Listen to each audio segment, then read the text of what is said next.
मैंने सरकार के अफसरों को 2 सूचनाएं दी हैं, जिस बात को आप प्रचारित कर सकते हैं।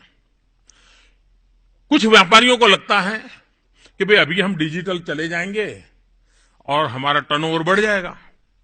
पहले तो हमारा टर्नओवर कैश था तो हम लिखते नहीं थे, अब डिजिटल जाएंगे। अभी तो हम सब लाइन पे आना चाहते हैं, मोदी जी के साथ चलना चाहते हैं, लेकिन अगर उसके हिसाब से आप पुराना निकालोगे कि भाई तुम्हारा दिसंबर में डिजिटल में 2 लाख था, इसका मतलब कि तुम्हारा जुलाई अगस्त में भी 2 लाख होगा, तब तो तुमने 20,000 लिखाया था, चलो पुराना भी निकालो। मैंने सरकार के सभी अधिकारियों से कह दिया है, पुराना कोई पोस्टमार्टम नहीं करना है, वरना आप किसी को भी मुख्य धारा में ला ही नहीं पाओगे,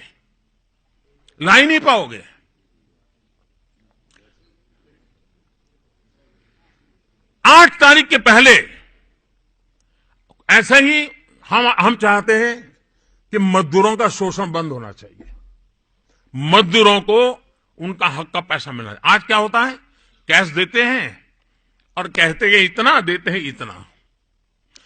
क्यों ऐसा करते हैं? कुछ मानो पूरा भी देते हैं, लेकिन उनको लगता है कि ये लेबर एक्ट में आ जाएंगे, इसलिए वो रिकॉर्ड नहीं रखता है। अब डिजिटल पेमेंट से वो लेबर एक्ट के अंदर आएगा। उसके लिए भी कुछ लोगों का कहना है कि साहब ये पुराना न खुले। मैं लेबर मिनिस्ट्री से भी कहा है कि 8 नवंबर के पहले, अब आप कहोगे भाई तुम्हारे यहां तो 100 एम्प्लॉई हैं, तुम डिजिटली 100 को देते हो, पहले तो तुम 10 ही बताते थे, अब पुराना भी निकालो, 6 साल का निकालो। ये अफसरशाही नहीं चलेगी।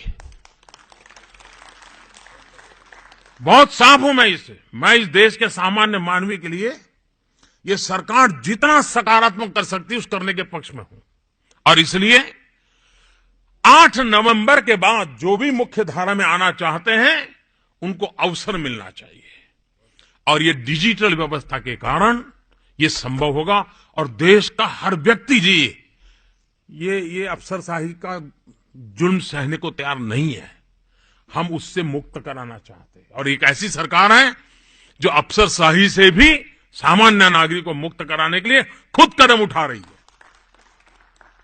तो ये आगे की सोच आप कल्पना कर सकते हैं, जब 6 मिनट में लोन मिल जाएगा वो कितना बड़ा निर्णय कर पाएगा जी। उसके सामने मान लीजिए बाजार में कुछ खरीदने के लिए, बेचने के लिए किसान आया है, पैसा नहीं है, लेकिन वो अपना रिकॉर्ड तुरंत रिक्वेस्ट करेगा ऑनलाइन मोबाइल से, वो तुरंत अपना रिकॉर्ड देखेगा और 6 मिनट में लोन मिल जाएगा।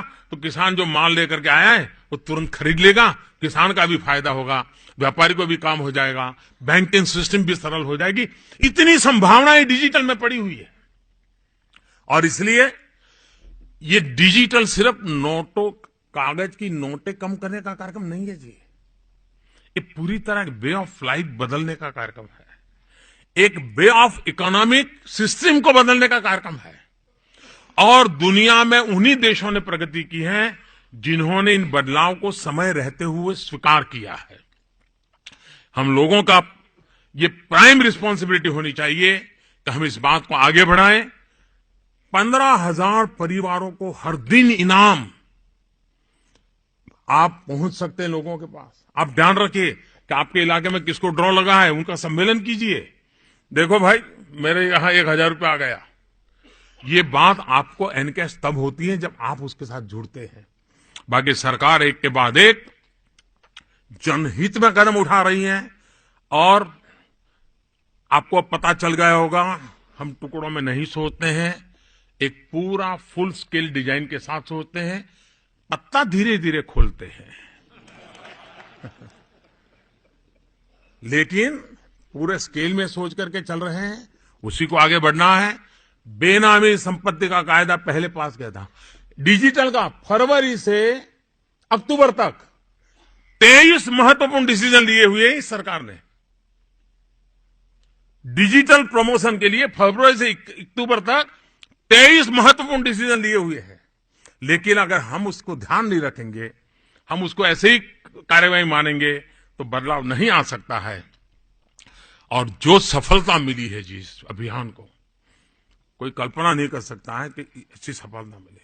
जन समर्थन मिला है, और मैंने पहले दिन कहा है 50 दिन मुश्किल है, मुश्किलें बढ़ती जाएगी, लेकिन 50 दिन के बाद मुश्किलें कम होते होते होते स्थिति नॉर्मल होने में देर नहीं लगेगी।